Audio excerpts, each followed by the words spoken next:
All right, we're right at the top of the hour, so we're going to give folks another 60 seconds or so to get logged in. But thank you so much for taking some time out of your day today to hear a little bit about how Asset Map and Special Needs Map are helping conversations with clients who might have concerns around special needs planning. So we're super excited to get kicked off in just a couple of minutes. Good to see you, Brendan and Caleb. How are you doing today? Yes, Very, very good. likewise. Pretty good. Up and Yep. getting chilly up here in the Boston area. Yep, that's Yeah. same in Pennsylvania, where it went from 80 some degrees to 40 degrees in less than a week. So that's the Northeast for you. That's how I feel anyway. Although it's Yeah, warming yeah. up later this week for us. But we're good. We're good. We're excited to be here. Good. And I am at our office in Andover, Mass. Nice. Brendan's home office in Ipswich, Mass. So that's Good. the beauty of today's modern technology. That's right. It's definitely good to be flexible. So I know folks will get joined in as we kind of get kicked off here. I'll do some housekeeping, and I will also remind everyone that we are recording today's call. So purpose for that is, of course, everybody's doing things on their own time these days, and Caleb, Brendan, and myself have all gotten requests to get the recording before it even kicked off because a Yep. lot of times there are conflicts. So we're happy to have everyone live who's here today. That being said, if you have questions as we go through, please get them typed into the chat in the Q&A. We are happy to address anything that you might think of as we're going through the applications today. And we're going to go through a case study here in a few minutes. First, we'll introduce ourselves. I am Alison Susko, VP of Community over at Asset Map. I've been here for just over 6 years, and I'm super excited to be here today with Brendan and Caleb Harty, who are going to go ahead and introduce themselves before we get kicked off. Yeah. Hi, everyone. I'm Caleb Harty. I am a certified financial planner, co-founder of Special Needs Map. We're also advisors, so we work with a lot of families as well that have a child with special needs. So that was how we ended up forming this calculator. We just had a lot of other advisors that wanted help with that. So, but we are advisors as well, so we understand kind of the world you're living in. But look forward to telling you more about our tool today and how it integrates with AssetMap. Yeah. Brendan Harty, also a certified financial planner. This is my brother Caleb, as you might imagine, and definitely excited to be here today. Also been practicing with Caleb for over the last dozen years or so in financial planning. So definitely excited to show you what we've developed here, and hopefully it will be helpful for your practice as well. That's great. Thank you, guys. So game plan here is I'm going to do a little level setting on Asset Map, tell you guys what we're all about if you haven't seen us before. Also, get a chance to show you a couple of new features that really tie in nicely to the conversations around, planning for the future like this and potentially even bringing in trusts that might be valuable in these scenarios, and Asset Map kind of evolving to be able to really nicely visualize that when you're having your planning conversations with your clients. So really timely release that we had coming up, and I'm excited to show you a couple new features, as well as, of course, run through a case study of a family that we built, both Brendan, Caleb, and myself, to really reflect, having this important conversation, and if people are ready for what might come in the future as far as planning for families with special needs and making sure that their goals are also being met and getting ahead of it, by using a great calculator and platform like Special Needs Map. So with that being said, what's Asset Map all about? We like to say we're the best conversational planning tool out there. Our CEO and founder, Adam Holt, who is also a financial advisor like Brendan and Caleb, decided, a decade or so ago that he really wanted to create something that was visual and kept his clients very engaged in the meeting process. So there were times where, maybe they weren't super excited about the complex reports, the long charts and graphs, and some of the systems that we use in the industry tend to be overwhelming to the end client, and when people are confused or maybe nervous about their future and the goals that need to be met, a lot of times people shut down and it affects their decision making. So being able to level set with a great visualization like an Asset Map report has proven to be very valuable in having conversations about what's most important to them. In this case, a special needs planning for a child that might need assistance in the future. Really, really valuable stuff when it comes to making sure everyone's on the same page about what's most important, not only to, someone's AUM, but with their family scenario. So excited to talk to you about that today. We really feel like we're doing a few things, and that's delivering advice at speed, increasing trust with your clients and getting to that place of trust faster, and also allowing you to scale your business by, being able to do things a little more quickly, and also, getting to those valuable meetings really early on in the relationship you have with your clients. So we talk a lot about some of the kind of problems or complexities that folks tend to run into in their practice when they're especially working on financial plans with their clients. And I mentioned this briefly on the last slide, but time to credibility is really interesting. So, getting to know people and getting to a place of a great relationship early on when you're meeting with folks is really, really valuable, and it leads to time savings and, of course, the ability to work with more folks. And how we feel like, we're helping out with that time to credibility issue is, it's not always the best experience to ask for a whole bunch of statements before your first meeting. People might not be, super forthcoming with exactly every single detail they have and every minute piece of information before you get to know someone. So that's something that we hear pretty frequently is, what's a great way to do some early on fact finding? That's really a struggle that a lot of folks have. And also complexity of deliverables. So, the age-old 80-page report, right? So many great platforms out there, and AssetMap as well has, good amount of reports that you can run for a client. But handing something over that's complex, long, and something that isn't easy to digest just isn't resonating with the end client, to the point where, again, that's really where, Adam kind of decided, let's create something really interactive and really easy to understand for the client. So again, they can stay engaged in the process, talk to their spouse about it. Maybe they couldn't make it to the meeting, and it's something that they can review together without getting lost in the weeds of things that can just be, overwhelming in these types of scenarios.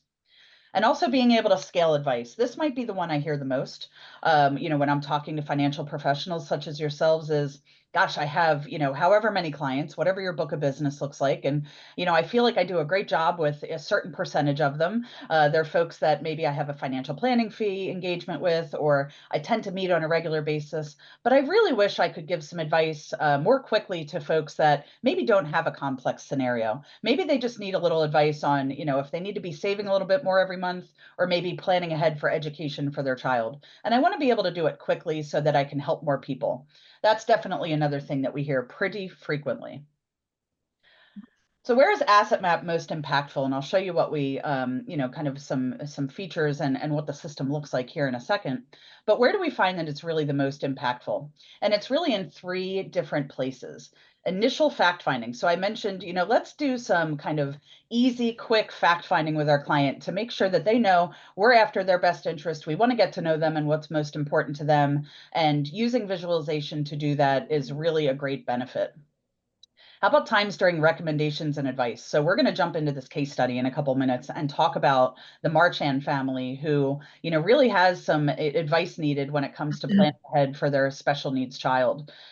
Making sure that people are on the same page and understanding exactly what's being described to them by their financial professional is so important when they're looking to make a change or, make an adjustment to their existing plan. So during times of recommendations and advice is a great time to pop up an AssetMap report, use those visualizations, and really level set with your client. And also ongoing engagement, annual review, semi-annual review, whatever the cadence is that you like to meet with your clients, pop up an AssetMap report. It's going to have everything that matters to that client and their financial situation right in front of them. And you can say very easily, hey, Mr. or Mrs. Client, I know it's been 9 months since we last met. What has changed? What's different?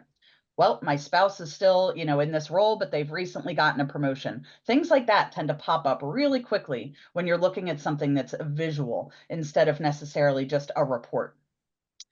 So we've been around for about a decade, as I mentioned, and we are so lucky to work with some of the best firms in the industry.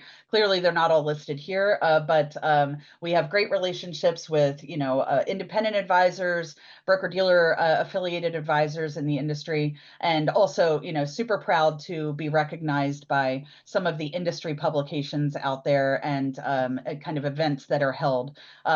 ironically, Caleb, Brendan, and I met at the Wealth Management Industry Awards that are listed down at the bottom on the right-hand side about a little over a year ago. So that's where we kind of got together, met up at the Wealthies and in our best attire, and got to talking about how it might be a really nice mashup to, show people how Asset Map and Special Needs Map could work together to really have a killer meeting when it comes to planning ahead for these important things.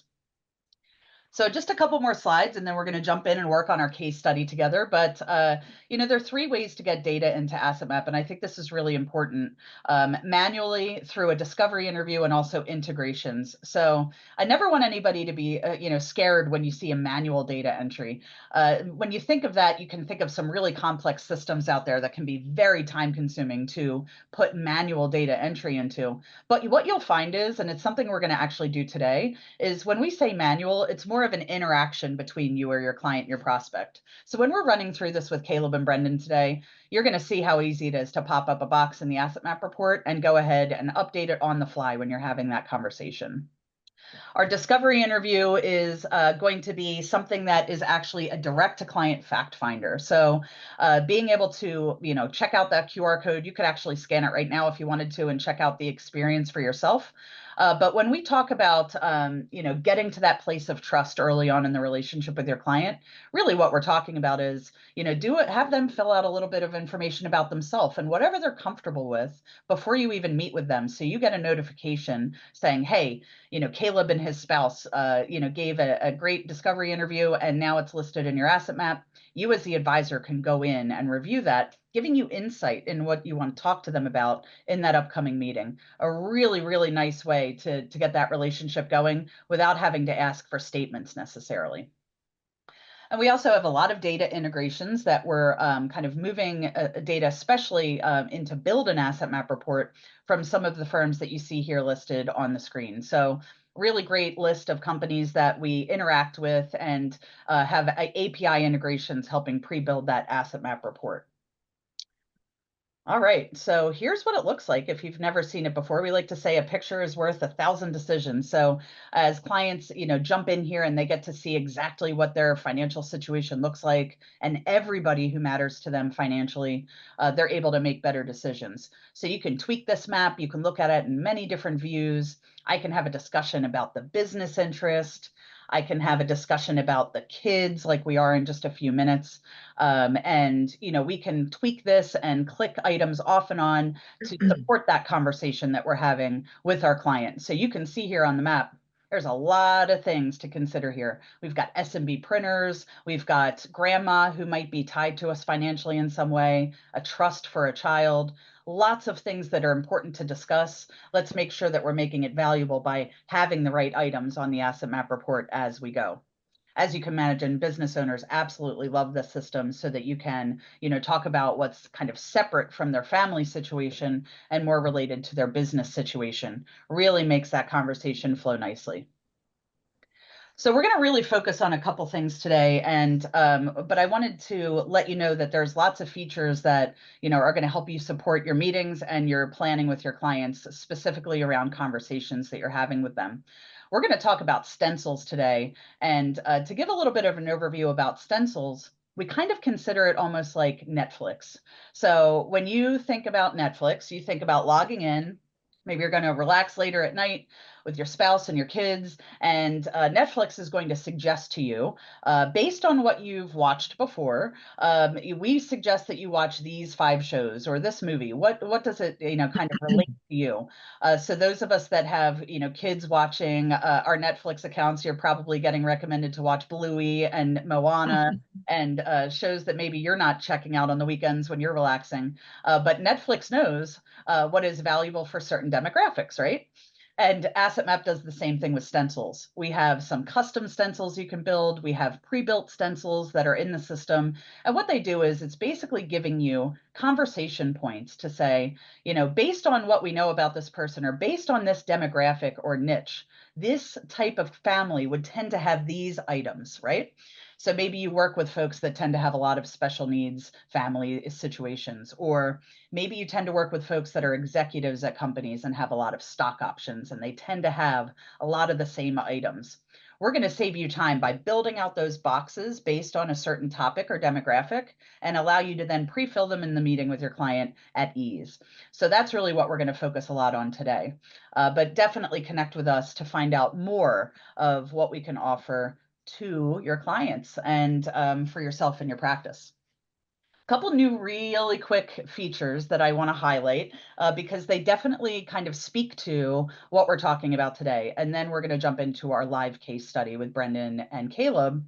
Is we have a couple new releases that really came from recommendations from our clients, our subscribers at AssetMap, that were, hey, can you give us a little more detail on a visualization around both beneficiaries and also a family tree? So the beneficiary report that I have showing here is really, really interesting. And you'll see it's going to help you highlight ownership. It's really simple. It's pulling what's coming from the asset map report and letting you know how things are designated for beneficiaries. So this is a really important conversation, obviously. There are so many things that can affect who should be, listed as a beneficiary on your accounts, right? And we also have an unassigned column. That might be, in my opinion, one of the most valuable columns. That means one of two things. Unassigned in asset map either means we haven't discussed it yet, we haven't put it into asset map, we haven't checked off that there is a beneficiary for this account, or it means that the client doesn't know, or they need to go check it out on their statement. And then we'll also list out, of course, what does Christine have, what is Maureen, et cetera, et cetera. But I want to bring in Caleb and Brendan for a second. As advisors, do you run into situations where wondering or hoping your clients can check into the beneficiaries and what is valuable and what is accurate is part of the conversation? Yeah, absolutely. I mean, we talk a lot about estate planning in general, whether or not it's a family who has a child with special needs or not. I think that's what differentiates us from other advisors, and hopefully everyone here is doing that as well, just being really holistic, really comprehensive. We find that a lot of clients, they're interested in estate planning and their beneficiaries more than maybe you think they are. So when you really dig into it, that's a big concern. And a lot of people don't realize that it doesn't matter what your will says or trust says. If it's a beneficiary, that supersedes your will or trust. They go, wait a minute, I have an ex-spouse on my old 401k? Yeah, apparently. Or you don't have any beneficiary listed, and then it just goes to your estate and divide it up. And is that what you want? And that could be a problem for a lot of reasons, including special needs. So yeah, beneficiaries are super important. So I like taking into this. And also it's an opportunity to connect with the beneficiaries for doing their planning.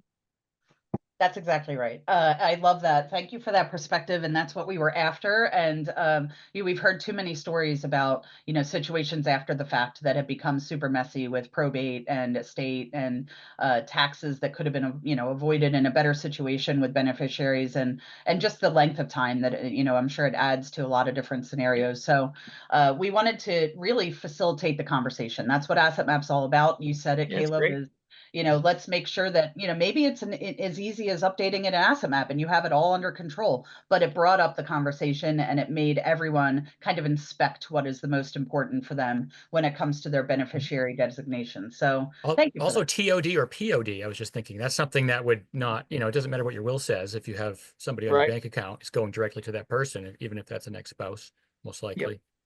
Also really interesting for me. I'm not sure I knew that the designations overrode the trust or the will. So that's, maybe I did know that, but it seems jarring when you hear it because it is something that I'm sure happens more frequently than people want. That's really great to call out.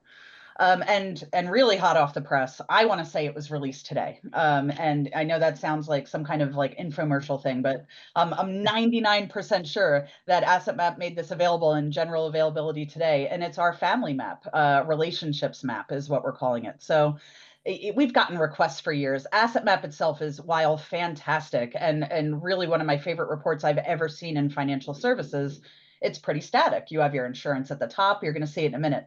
Investments on the left for the client, on the right for the spouse.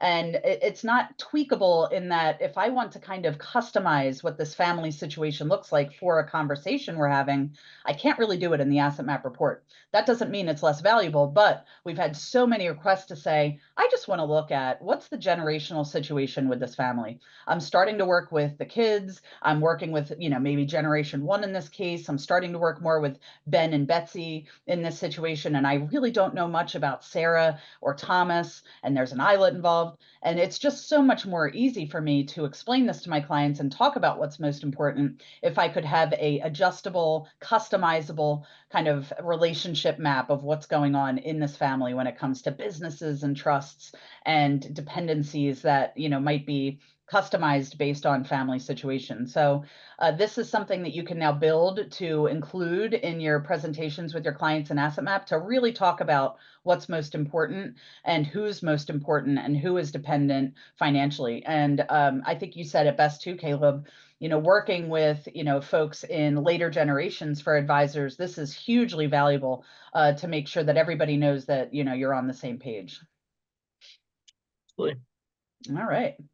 All right, guys, we're going to swap over to stop sharing. And I'm going to share the asset map report and we are going to review it together.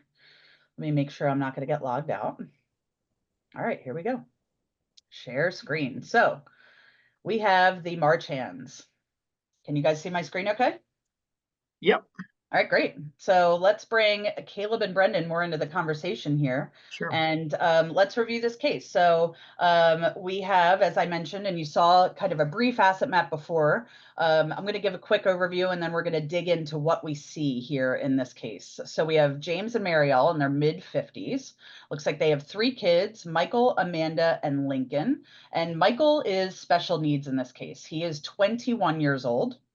I can also see pretty quickly that James works and Marielle does not. I'm assuming at this point that Marielle is home taking care of James, or I'm sorry, taking care of Michael and keeping the household running. What do you guys see here in this case? And what do you think would be really important to call out if you were having a meeting with a client about this type of situation? Yeah, so I've been working with hundreds of families over the last almost 14 years. You know, a lot of times one spouse does stay home, and it's just even once their child is in school who has special needs, there's just a lot of organizing, orchestration. My brother-in-law has Down syndrome. He's in his mid-30s. He still lives at home. Now they're starting to look at a transition plan to some sort of like private group home. They're realizing how expensive that is now, by the way. People think that there's all these magical government benefits that's going to pay for everything. It's really not the case generally. Especially while the parents are still alive, but even when they're gone. So, you know, they kind of wish they'd started this earlier, to be honest, but they're starting this transition. They're looking at it. But my mother-in-law, she hasn't worked. She's she stayed home because she's, you know, he works part-time a few days, but she's really home with the family. She's with him. So I think, well, one more thing I'll add. Everyone on this webinar has a client who has a child with special needs. Just statistically, it's impossible. So some people say, well, I don't do special needs planning. It's like, well, do you do financial planning or financial advising? Because I guarantee you, statistically, you have a lot of clients who have a child with some sort of special circumstance. I won't even call it special needs. I'll say special circumstance. Maybe it's drug addiction or some form of autism, like our nephew, or, you know, just for whatever reason, just hard time keeping down a job. I would say that's special needs planning in a sense. Will they receive government benefits? Maybe, maybe not. But the parents are concerned about that child, and they might be a dependent a lot longer than they thought. So I think that really, case in point, I'm home with the child today, but she's going to school tomorrow. There you go. Some people are, you know, they're home with their child forever. You know, right?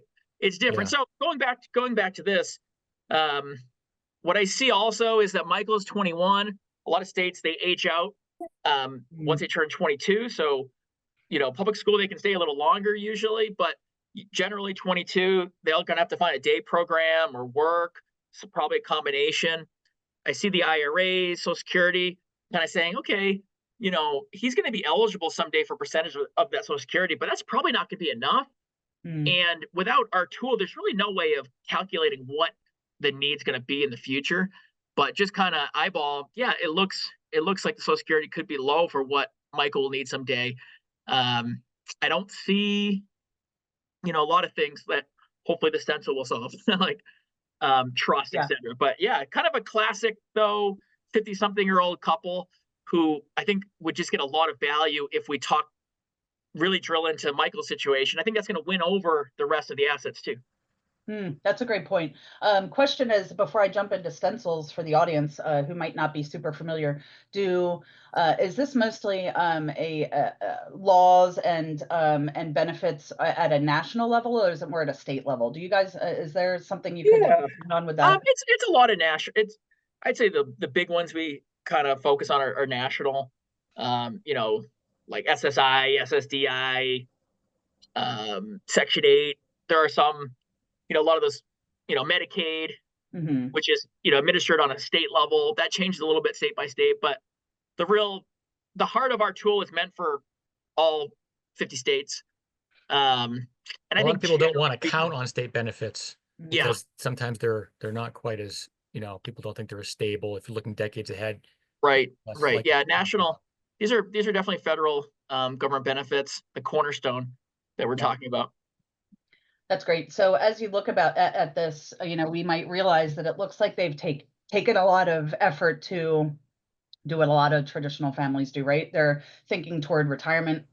They both have IRAs. They have some life policies, some, long-term disability, but there's nothing in this current case that stands out as far as a future protection for Michael, especially after they're gone. Would you agree?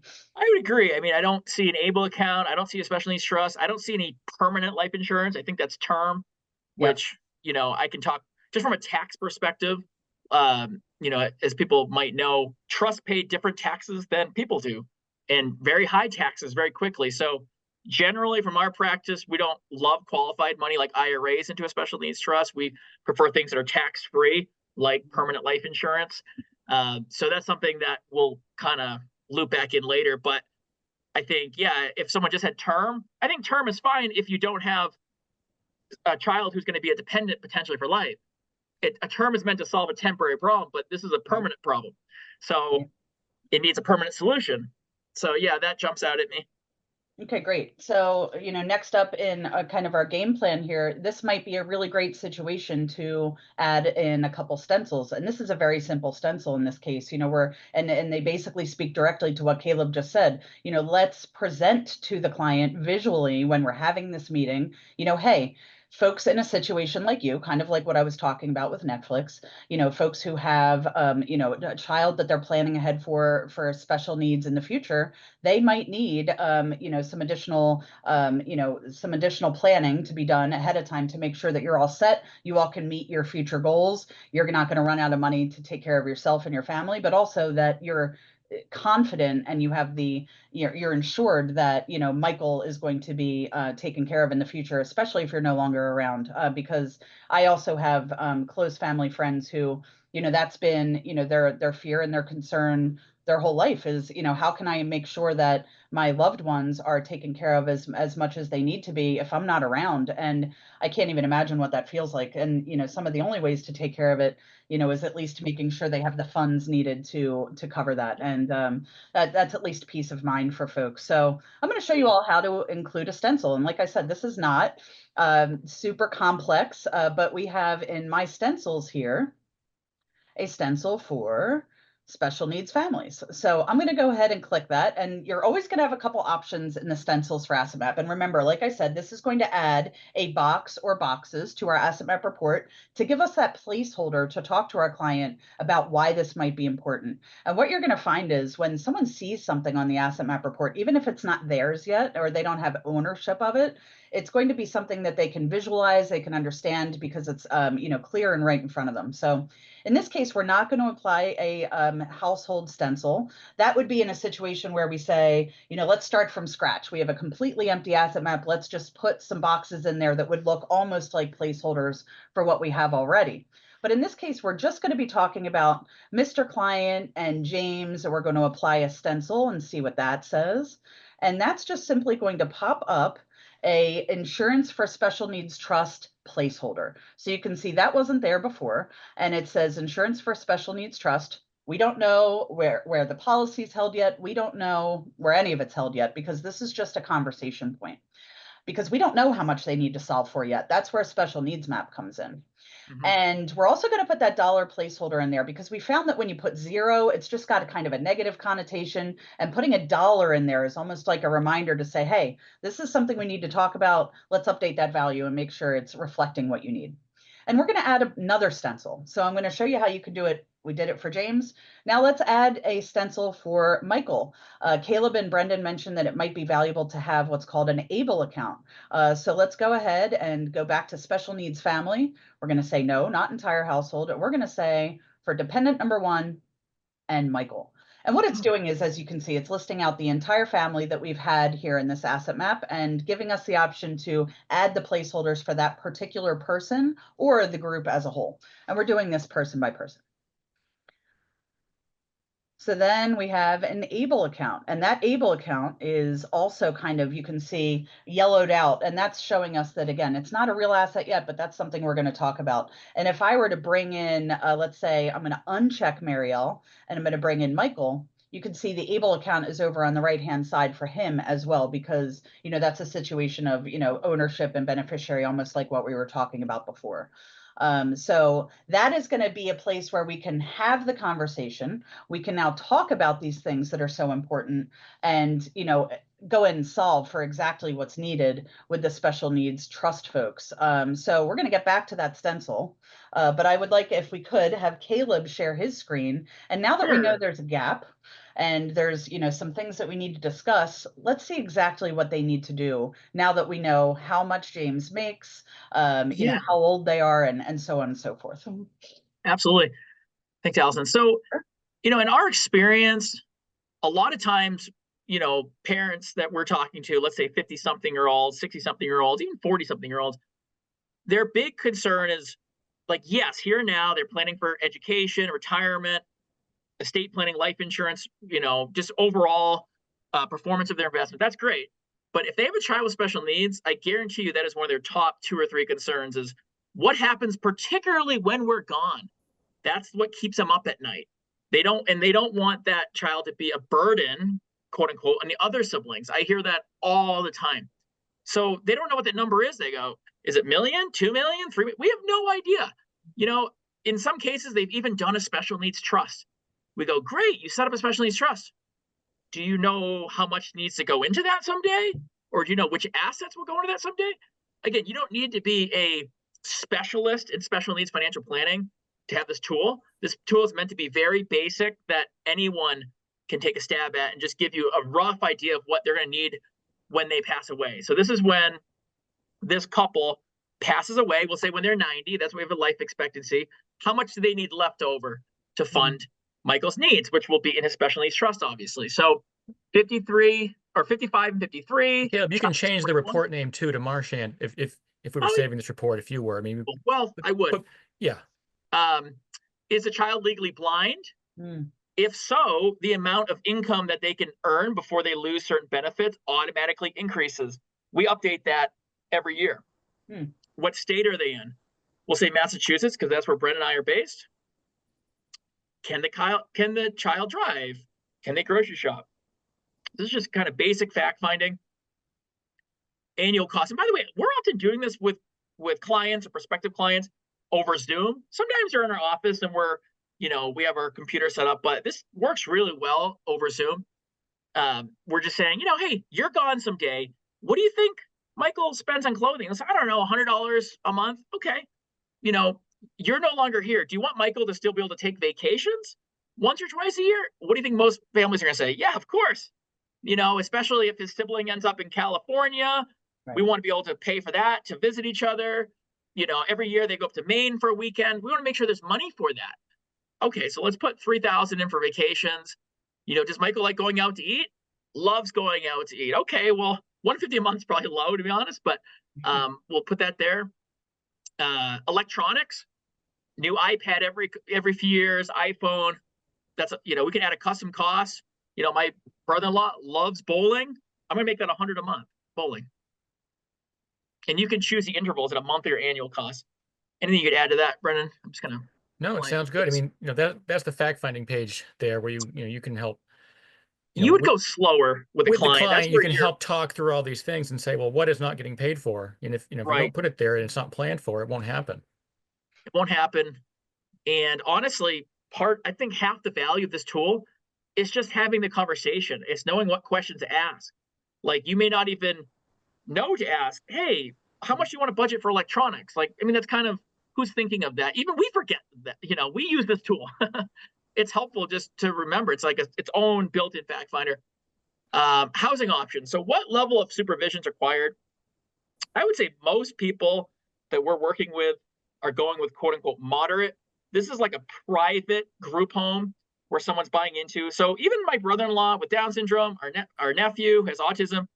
This is someone where they can live quasi-independently. They have their own room, but then there are other condos attached. And then there is a common area where they have meals together in the morning and evening. And there's someone on site if there's an emergency overnight. But more or less, they're quasi-independent. So I think a lot of families do fit into that category. Minimal would be, you can live in an apartment on your own, but don't really need a lot of supervision. I work with families where part of NAMI, National Alliance of Mental Illness, where they have an apartment, but certain drug issues, just anxiety disorders, whatever. They go, I think they can have an apartment, but if we're not here, we need someone checking in a few times a week. Make sure the dishes are getting done. Make sure the laundry is not piling up. Okay, so that's care coordination. So if you went with minimal, you would then on the right kind of layer on some care hours. By the way, if you select through those, Caleb, you'll see that they do change too. We have kind of default, so it's really foolproof. Something you might want to also take note of: you could stick with every single default we've selected here. I mean, maybe the parent will want to customize, the not groceries, but going out to eat and whatnot. But if you're just want to, go through this quickly with a client, just stick with the defaults. Custom might be, hey, our plan is to leave our home to our child. Great plan. You might need staffing to come in, but that's a whole nother issue. But what does it cost to maintain a home, right? If you go with custom, right? Okay, property taxes are $10,000 a year. Landscaping, insurance, $20,000, $30,000 a year. I mean, what's it cost to run a home? It's not even much less than the moderate option, to be honest, but it's a bit less. But if people realize it's expensive just to run a home, especially if you're not incorporating any staffing into that or care coordination. So I'm going to stick with moderate. Employment, can this individual work? I'm going to say they're working very part-time. They're like, they're bagging groceries, they're doing whatever. I don't want to rely on them earning too much. Like our nephew, he might make $300,000 a year. If you go MIT, he's brilliant. He might have a really hard time keeping a job. He might make nothing, right? So he's literally, IQ is off the chart, but his executive functioning isn't there. It's formerly known as Asperger's. Now it's ASD, no ID, so autism spectrum disorder, no intellectual disability, but this executive functioning, there's a lot of people that fit into that category. So, I mean, could he make six figures? Sure. Do we want to rely on it? Probably not. So another mantra I'll just throw out there is, a lot of people, they want to hope for the best, but plan for the worst. This is what we're doing.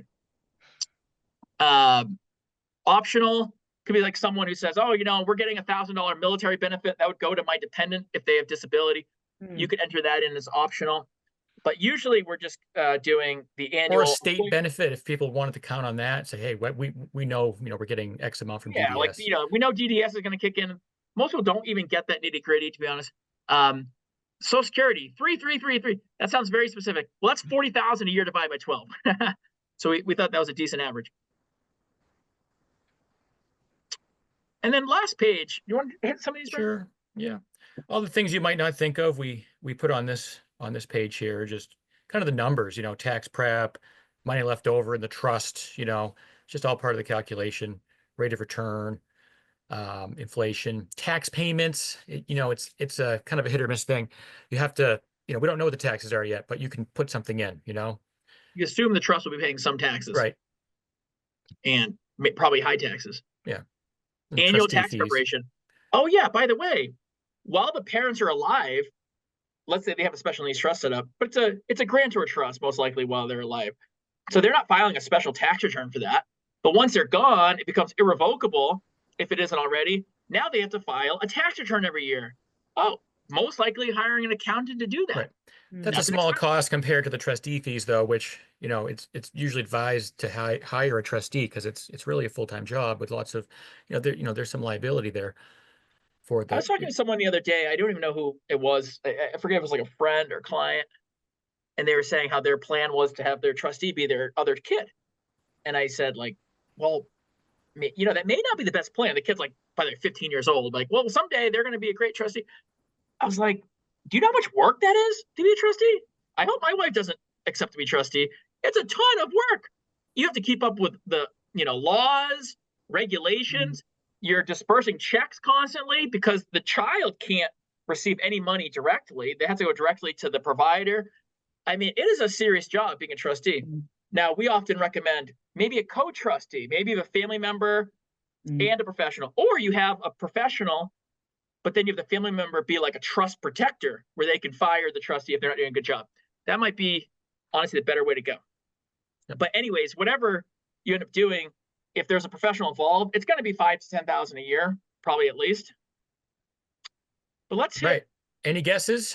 We'll see what all this comes together to a lump sum. It's going to tell us what the lump sum is that we need to input, as far as what that estate planning need is at the death of the parents. Yeah. So we ended up, this summarizes, by the way, you can toggle off the field if you don't want to see them all. But, we have an itemized report of what we think the housing monitoring will be. Again, that's kind of for that private pay group home model. Eating out, hobbies, entertainment, vacations, clothing, bowling. So it's a nice just layout of what the different expenses are. Again, this is also just to help you remember what you put in for inputs. So it's saying, okay, when you're gone, Mr. and Miss Client, you need the trust to spit out $54,000 a year, which doesn't even sound that much when you think about it. But with inflation, that becomes $113,000. So I always tell clients this, before you fall out of your chair, you need to leave, let's just call it $2 million. I think we looked at a previous report, it was like $1.9 million in that range. Remember, that's almost 40 years down the road. That's not $2 million in today's dollars.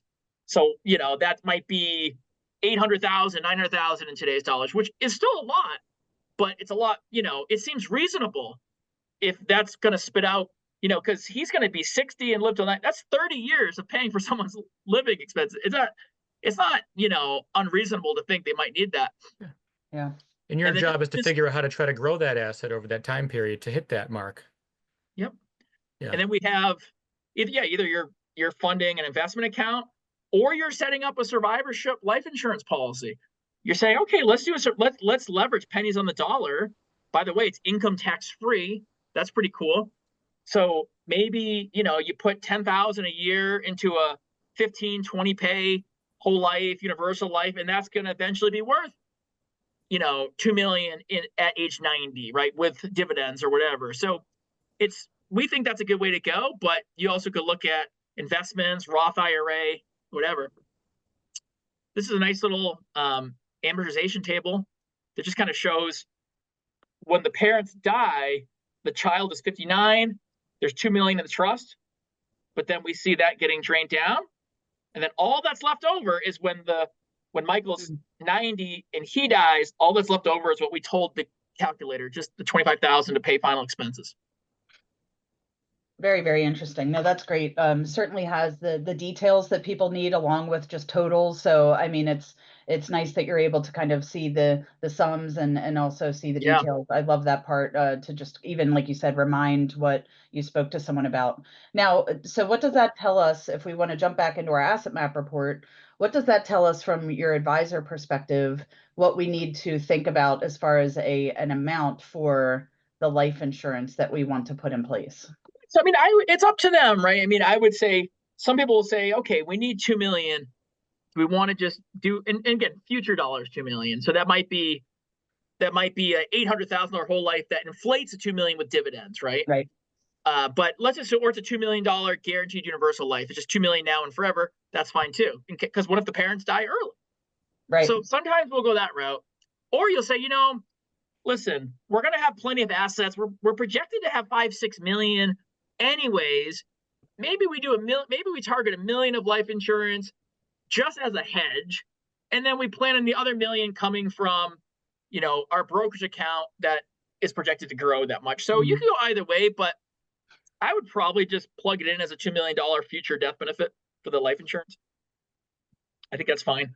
And what I just did there for those who are watching is I took the stencil placeholder, and when we joked around about data entry not being anything too cumbersome, universal life, you can choose from whatever type of policies is preferred in this case, and who's the owner, and clearly we could get into the details and talk about beneficiaries and contingent beneficiaries. That is all listed in Asset Map as well, to then populate those reports that I showed you 20 minutes or so ago, where it's certainly the scenario where it said unassigned. Unassigned would mean I just left this be. And that is the situation where when you want to review it, or maybe there's a situation where you want to add the trust, as Caleb had mentioned before. So there's so many options. And I think what ends up happening, and what we see all the time with folks that are using Asset Map, is you jump in here, you start uncovering the things that could be missing, could be something that you need to think about that could affect your future goals. And in this case, you can jump in and you can update it so quickly to better reflect what you need to be doing. We had also talked briefly about an ABLE account. Now, how does that play in as far as making sure that that's also being funded, and how does that help supplement the costs that you might be solving for with the insurance policy? It probably won't be really making much of a dent into that number, because there's limits on how much you can even grow to without jeopardizing benefits. So generally 100,000 before jeopardize SSI, higher threshold for like SSDI. But ABLE account is great. I had a client today ask a question about ABLE account. Like, hey, we have $10,000. Should we throw into our son's ABLE account? I was like, yeah, why not? Great idea. It's part of the 529 code. So it's essentially like a college savings account, except it's for individual special needs, and they can use it for a lot of things, not just education. So anything that goes into their maintenance, their living, there's a full list online. But we like ABLE because it doesn't count towards the $2,000 limit that states often impose on someone for benefits. So a lot of times if someone's getting SSI, let's assume he is, once you're 18, you can apply for SSI, even if you're still living at home. And, once you're on SSI, you can't go over $2,000 in your name. But what about, working part-time, birthday money, Christmas money, whatever, that could go to an ABLE account. Great. And it can even be linked to a debit card, so give it some financial independence. Oh. The money grows tax-free. It can be invested as well. It can just be cash, but you could put it into a portfolio. Yeah, the money is growing tax-free, and it comes out tax-free, just like 529, just like a Roth IRA. So it's great. And I would encourage everyone on this, just be, again, you don't need to pretend to be a special needs financial planning expert, but just familiarize yourself a little bit with ABLE account, and you're going to win the trust of these clients to manage everything else. Because I guarantee you other advisors are not talking about ABLE accounts. They're not even attempting to solve how much you need to leave, or they need to leave when they pass. And I would say too, Allison, our clients who use our tool, they might only run it like 2 or 3 times a year. Yeah. Some use it more than some are doing it a lot every month. There's some are using it. They use it a couple times a year, but when they do, it's huge. It seals the deal. It makes the client realize, okay, I went with the right advisor. Because if you had $1 million and they're talking to you versus another advisor, you're both CFP, you're both fiduciary, you're both with great firms, all else equal, why would they choose one or the other? Because you can speak to this part of their life. You're going to win that case, and you're going to retain existing clients, because we've had clients come to our firm because they've said their other advisor at Merrill or UBS, they don't know anything about special needs planning. Even Fidelity, these big wirehouses, they don't know anything about special needs planning.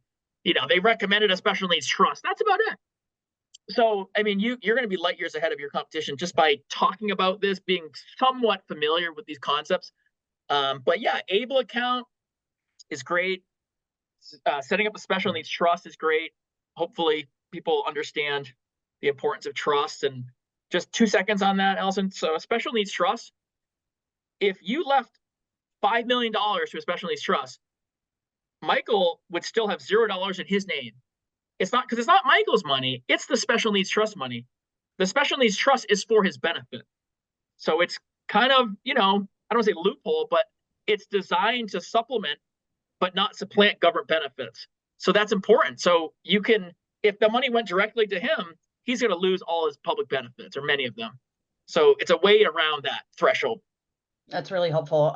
We do have a question that came in that I'd like to pose, and then we'll, if you have any other questions, please get them in, and then we'll let you know how to contact us if anybody has any questions. So question, does the Special Circumstances Trust protect the client, the state, or the Fed deeming any funds listed for the benefit of? It should, if it's properly drafted trust, it should. The whole point of it is that it's not that individual's assets. So again, it's kind of the language. It's it supplements but doesn't supplant government benefits. So it should again, if this is where it's really important to go with a very qualified attorney. If they draft the trust correctly, it shouldn't jeopardize someone who specializes in special needs planning. Not like I do estate planning and a little bit of real estate. Yeah, it's more important it's more important for the attorney to know what special needs planning than is necessarily you, the advisor, because they're drafting these trusts for the record. So yeah, you want someone who doesn't dabble, but yeah, absolutely, the trust should work. That's great. So any other questions? Or did you want a little Q&A, Allison? So far, I answered the other one. Well, someone asked, a couple of people asked if we have the slides and the recording available, which yes, of course, we did record today, and we will provide the slides if anyone's interested. And before we wrap up, Caleb and Brendan, I want to make sure that people know how to get a hold of you if they want to talk about more about your check this out, actually. We have a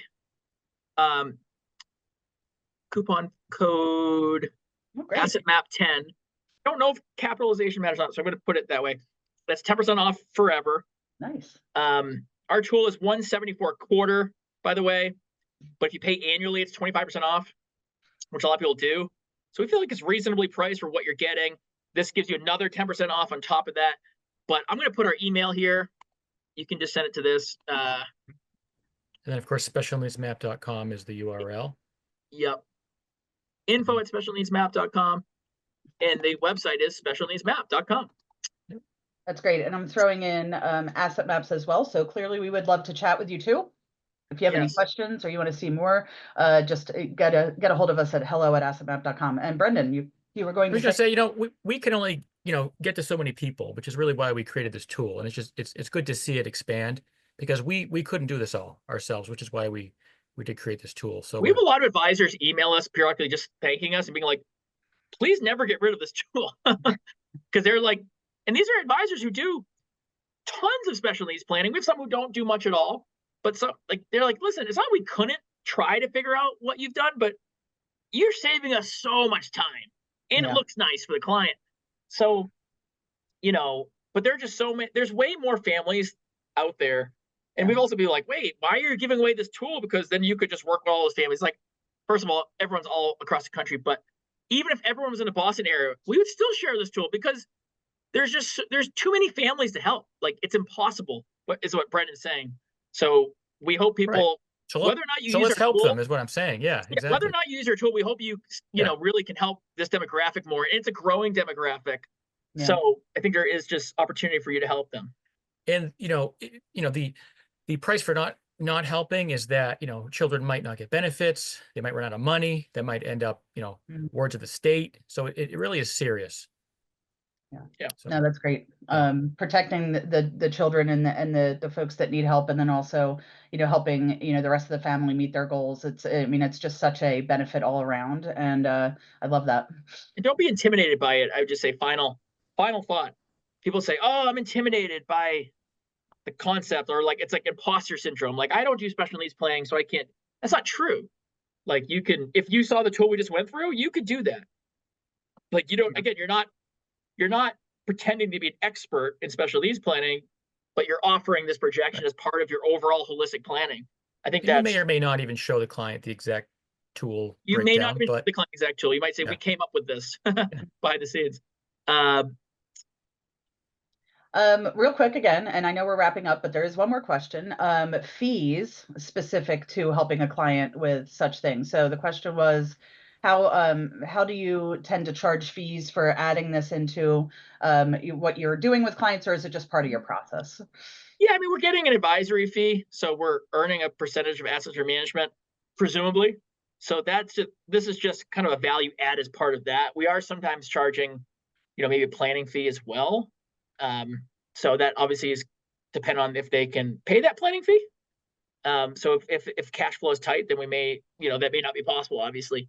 We're not charging just for this projection. We're always part of a comprehensive plan in general that we would charge anyone. So yeah. And so how do you charge these services? We don't. That's what I'm just saying.